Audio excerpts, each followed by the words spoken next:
Welcome back to From Middle Class to Millions. I want to do 2 minutes of Real Housewives of Beverly Hills. And I'm going to tell you why I want to recap this really quickly, because there's a woman on there named Amanda Frances, and she's the money queen.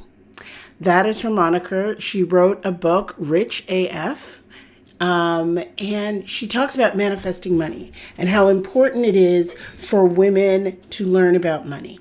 And so, of course, this piqued my attention because I too believe that it's important for women to learn about money and for them to have control and agency over their money and understand where their money can potentially take them, not only today, but also in the future. And I don't want women to feel trapped by money.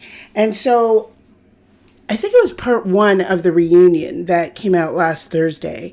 And Amanda had announced that many of the women, one in particular though, had outsourced her financial well-being to a man, and it didn't go well.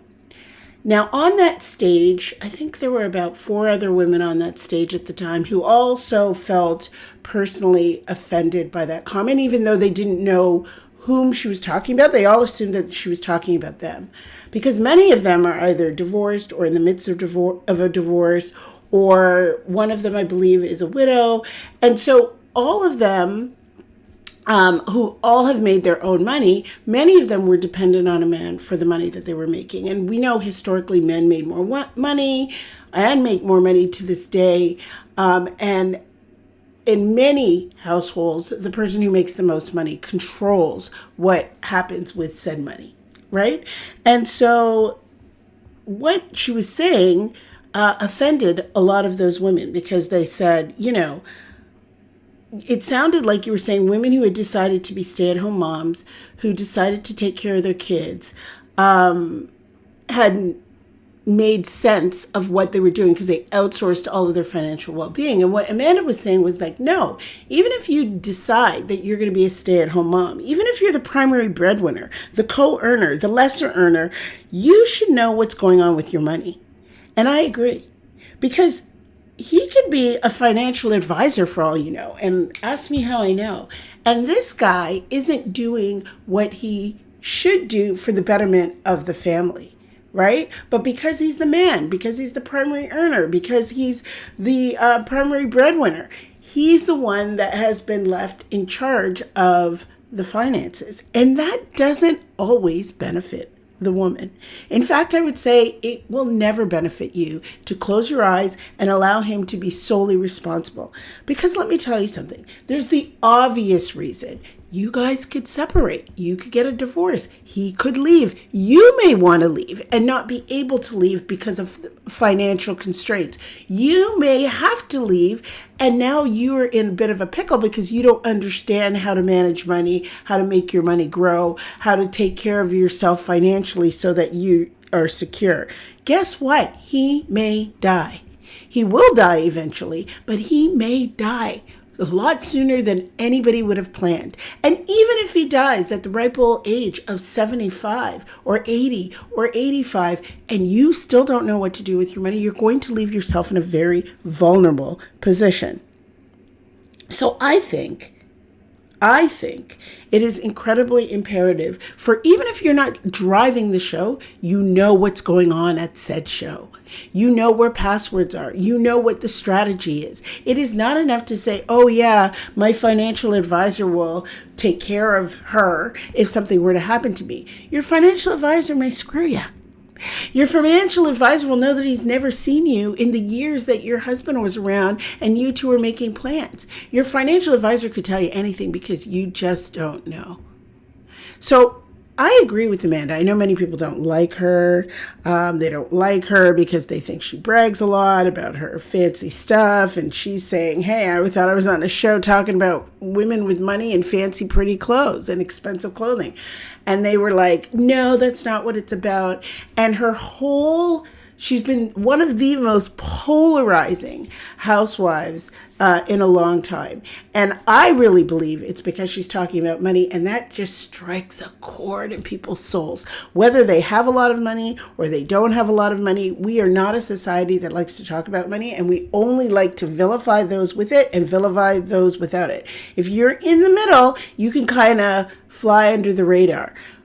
However, the point that I think is the most important is what she said about outsourcing the financial well-being to a man, and it didn't go well. If you are lucky and your partner, your male partner, happens, right, to share with you what is going on with the finances, wants to have a partnership where money is a part of it, wants to talk about it, if they are the ones that knows the most about it, great.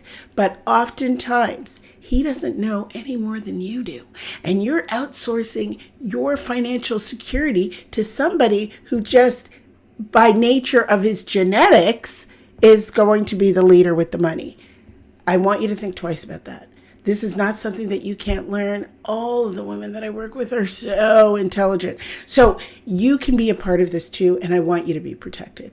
So I lied. I said 2 minutes, but I got really passionate about it. And it ended up being more than 2 minutes because I want every woman that works with me to really think about how, or the ones more importantly who don't work with me because you're the ones out there winging it. I want you to think about how you can learn more about your money so that you can be protected. Both you and your partner can come and work with me. You don't have to come alone. If your partner is not willing to come, that to me is a red flag. If you're willing to learn about money, your partner isn't willing to share the information with you for whatever reason, I think it's time that you question that. I'm not saying that they're hiding money or squirreling it away, but why don't they want you to learn too? Why would they want you to be financially illiterate? So think about it. Think about your financial well-being. Think about your security. Think about what would happen if something were to happen to your partner. We know life is funky. It doesn't always go according to plan. So the best thing that we can do is try to prepare for the worst and hope for the best. All right, let's get into today's episode, which I want to talk about planning.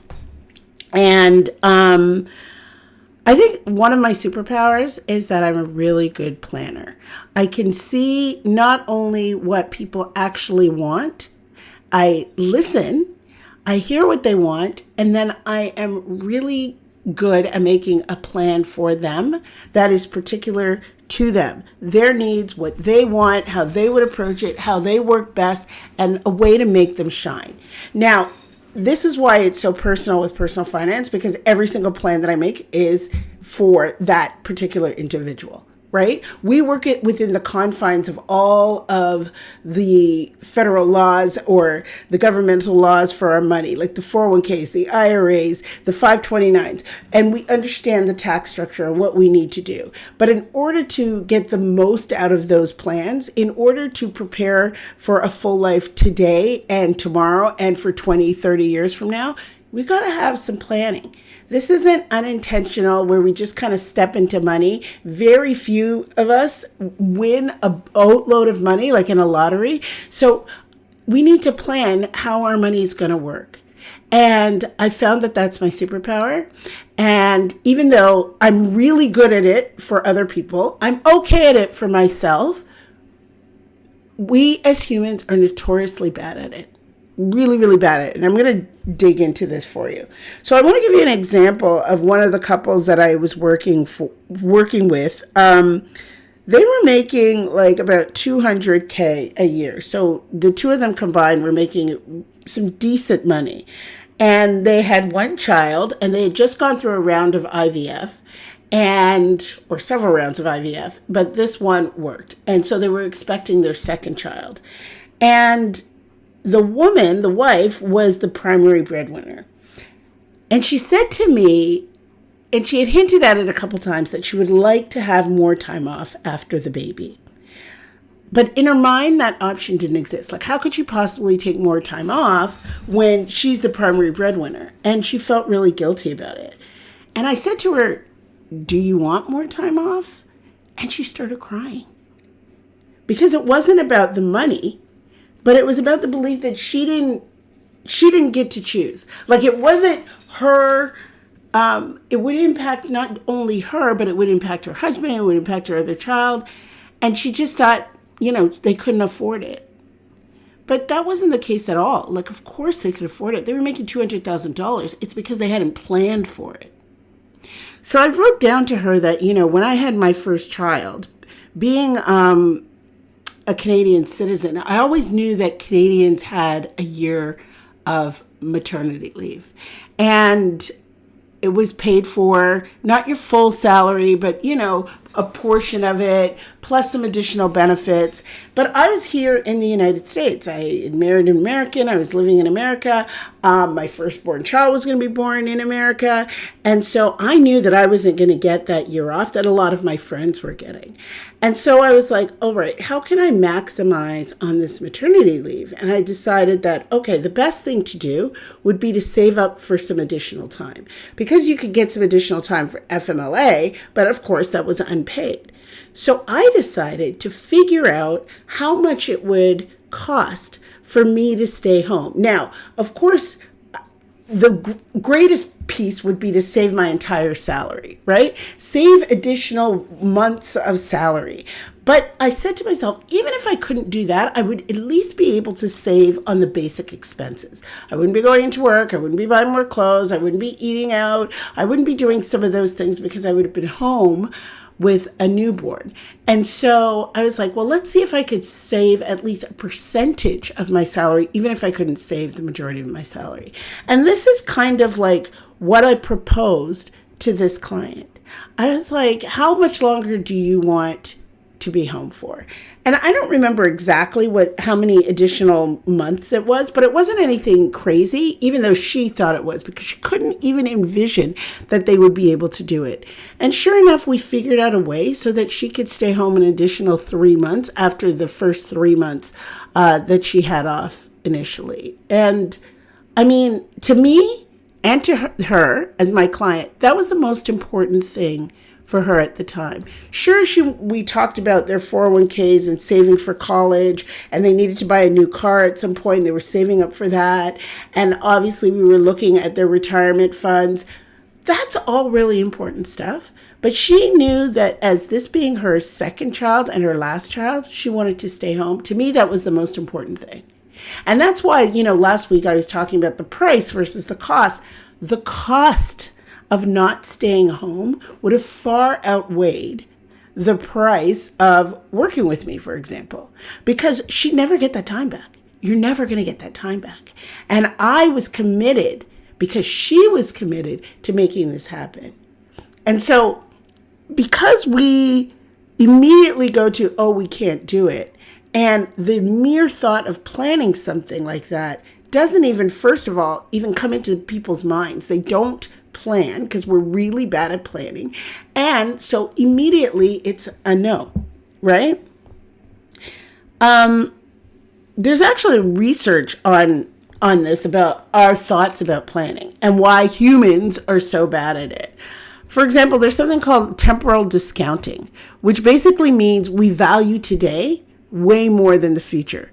So $1 today feels more important than a bigger reward later, right? So this is why saving and investing and planning, it all feels that much harder than spending, because spending you do right now at this moment, right? But all of the other things just seem so far off, and we don't want to put off for that reward later. And then there's also something called planning fallacy, which means we consistently underestimate how long things take, how much things cost, and how complicated life actually is. And I giggle at this because I know that I'm guilty of this too, underestimating how long things take. I will write a to-do list for myself. Oh, I can do this, and I'll have like 10 things on that list. I'll get that done by the afternoon. Delusional, okay? Delusional. Always underestimate how long things take. And we plan for the best case scenario, right? But if you've been on the planet for more than 12 seconds, you know life does not work that way. The best case scenario is not how things are going to go. It's just not how it works. And so we also have to plan for the what ifs, which is what I like to do with my clients. They will plan a budget where they are not going to slip up. They'll plan a budget where nobody's going to have a birthday party. They're going to plan a budget where they don't think they need to go on a trip for the next 5 years. They don't need a break. I like to interrupt those thought patterns because I know that the best case scenario isn't the condition within which we plan. We don't plan that way because the best case scenario is not always going to be what shows up. The other thing is we treat our future selves like they're strangers. So when you say things like, I'll deal with it later, I'll take care of it later, you're basically handing the problem off to yourself later on and you're saying good luck, right? You don't have a plan, obviously. And when later comes, you're like, why did I do this to myself? I think we see a lot of that in procrastination, right? When you have to do something, there's a deadline, you wait till the last minute, you put it off, and then you're scrambling, you're stressed, you're freaking out.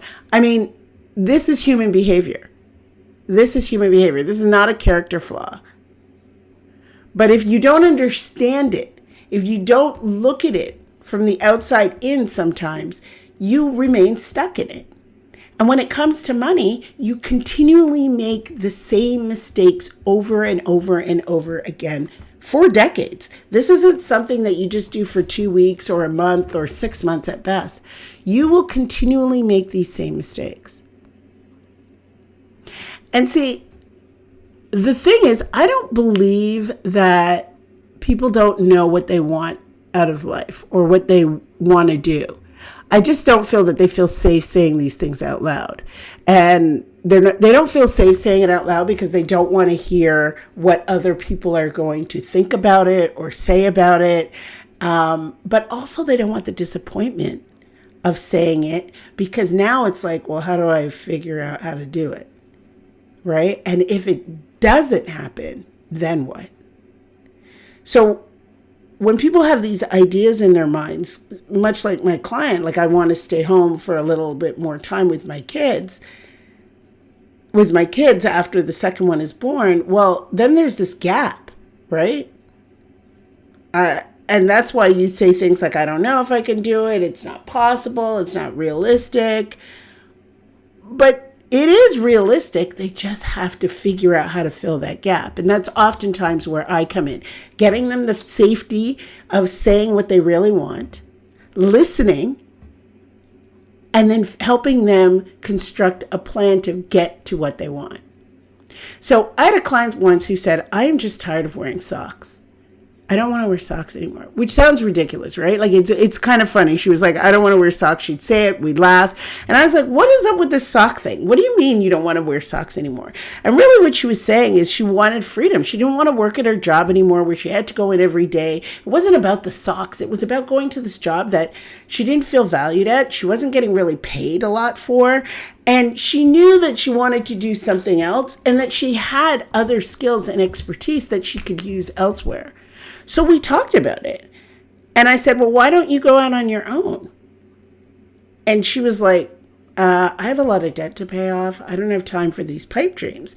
And I was like, look, I'm not saying that you won't pay off your debt. I'm saying you can abandon the sock idea, pay off your debt, and do something that you feel is contributing. Because she didn't feel like she was really contributing. She didn't feel like she was doing anything that made sense and wasn't getting paid a lot. So we built a plan.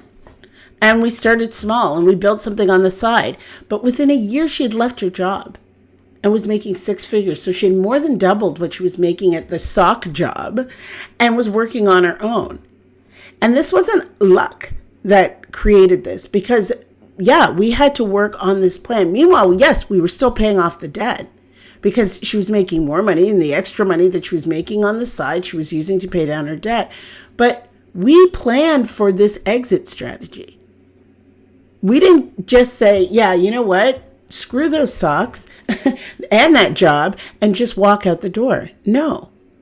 I'm not encouraging people to blow up their lives. I'm encouraging them to build the life that they actually want to live. And I think you should always create that exit strategy because at some point you're going to leave. So how are you going to make that happen? What is it going to look like? We can develop that together. It is not something that you just do on your own and walk out the door and make a mockery of everything that you've already created. I think that's kind of the same thing when I think of people's retirement plans. I've had folks say, well, I have a 401k and I hope it works out. And, they're in some fund and they're putting maybe the match and that's it. And that's great. Like, I want people to get started. I want them to know that it's important for them to be responsible for their retirement, because if you're not getting a pension, Social Security may not provide you with enough money. You've got to be in charge of what's going on. You've got to figure it out. But you need a plan, not a wish. We need to calculate what this is going to look like. What is your life going to look like? And what does that cost you, right? I like to reverse engineer into your lifestyle, because I don't believe retirement's an age. You've heard me say that a million times. I believe retirement is a number, a dollar amount, and a lifestyle. And those two things go hand in hand. The lifestyle is supported by the dollar amount, or the dollar amount drives the lifestyle. However you want to look at it, those two are connected. The age has nothing to do with it. Because like I said before, there are a lot of 67-year-olds who cannot retire. There are a lot of 77-year-olds who cannot retire. And we don't want that. So I want people to see that we can plan for this other exit strategy. We're not just, building a stack of money. We're building time for you to create the life that you want to have. So whether it's like in the first example with my client that wants to stay home with the baby, or if it's in the second example with my client who wanted to leave her job to create her own thing where she could make more money, do something she was passionate about, and take care of her responsibilities like her debt. Or if it's like retirement. All of these things require you to plan. They just don't happen by happenstance. That's not how it works. I've had clients come to me. There are two kinds of clients who come to me when we talk about vacations too. And I think it's really interesting because most of my clients, when I talk to them about vacations, they're either the ones who are like, we don't have the money, so we're not going on a vacation, and they just cancel it altogether. Or they've gone on vacations and they're like, I'll figure it out later. So you see what happens there? Neither one's planning, right? Because the ones that cancel their vacations, a lot of the times they can definitely go on the vacation, but they shut down immediately when they think of, oh my gosh, where are we going to get the money? Well, let's answer the question. Where are we going to get the money? You're earning money, so we know you have an income. Let's look at this and make a plan for it so that it could actually happen. Why are you shutting down your life and making it smaller than it needs to be? And as for the other ones who do it the other way, who just kind of go on the vacation, they don't plan for it. They don't look at, if this is possible, or how can we make this possible so that it doesn't put us in a precarious position. It doesn't and inadvertently affect our finances. Well, let's start looking at how we can plan for that as well.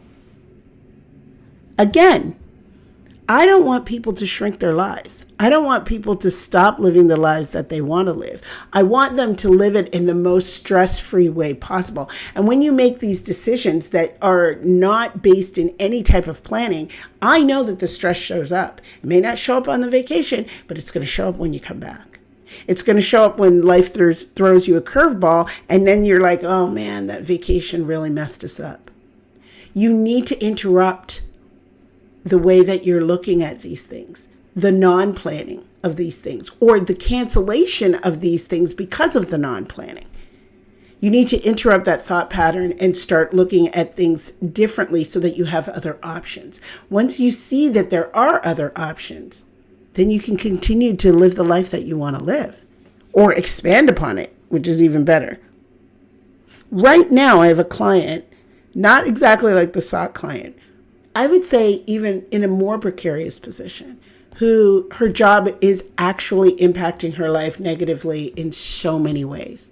Physically, emotionally, mentally, she is really breaking down because of this job. And the reason why she's so reluctant to leave the job is because she'll lose her healthcare benefits, and she has the healthcare for the entire family.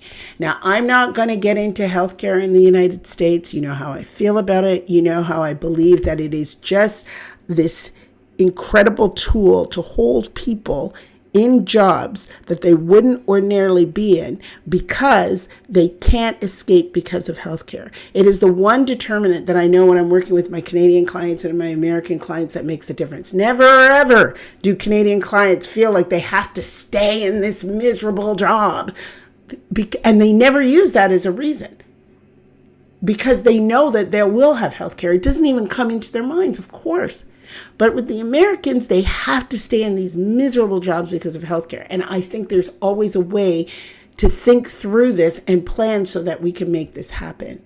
So that you don't have to stay in a miserable job that is impacting your health, that then you have to go use the same healthcare for to save your actual life. And the healthcare, sometimes the one that you are holding on to so desperately, and that's why you stayed in the job, isn't enough.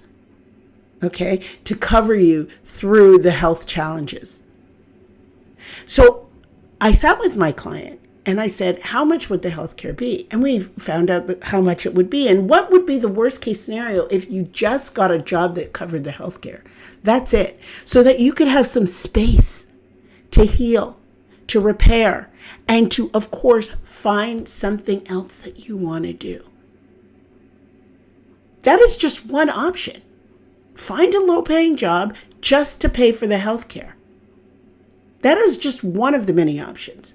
Again, like my previous client, we could do a slow transition where you do something else on the side. You start building up the skills or the clientele or whatever it is that she may want to do on the side while still working the job. I will assure you that if your attention is taken away from your 9-to-5 that you hate and you put your attention on something else outside that gives you satisfaction, creates more finances, creates more freedom and flexibility in your mind and in your life, that 9-to-5 may not feel as restrictive as it feels right now.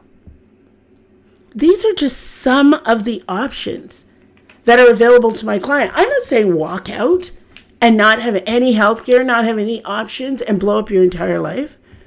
Instead, I'm saying, let's build a bridge. Let's build a bridge. Once people see options, then everything changes. And a lot of it comes from our ability to plan. So if you've been listening to this and you're realizing, yeah, I've been kind of winging it for a bit, you know that things aren't working, the first thing that you have to do, the actual first step, is to be honest with yourself. Is this the life you want to live? Do you truly believe that it needs to be a life full of struggle and stress and worry about money? Because if you don't believe that to be the case, then the second thing you need to do is get help. Because this isn't just about, retirement funds 30 years from now. It's about what it's costing you today. It's costing you stress. It's costing you missed opportunities. It's costing you a smaller life. And when you are able to start planning and start getting the options available to you, that's when your life expands. More options, more freedom, more control, not just more money, but a bigger life. All right. If you are interested in doing something that will change the trajectory of your life for the better, I want you to book a call with me. I'm going to put the link in the show notes, but I'm going to ask you to please share this podcast. Share it with anyone you know who uses money, and leave me a review. A 5-star review means this has been helpful. These episodes have been helpful. This will reach more people if you guys review the podcast for me. This will help more people see that their lives aren't stuck and that there are things that they can do with money that could impact their financial journey impact their lives. And I'm just not talking about material things. We don't even talk much about material things on this podcast, because really what I want you to see is that there's so much more to life. But when you have that foundation of money, that security, it really helps you make different choices. It really, really does. So please leave a review. I would appreciate it so very much. And the next time I talk to you, we will be in May. Take care.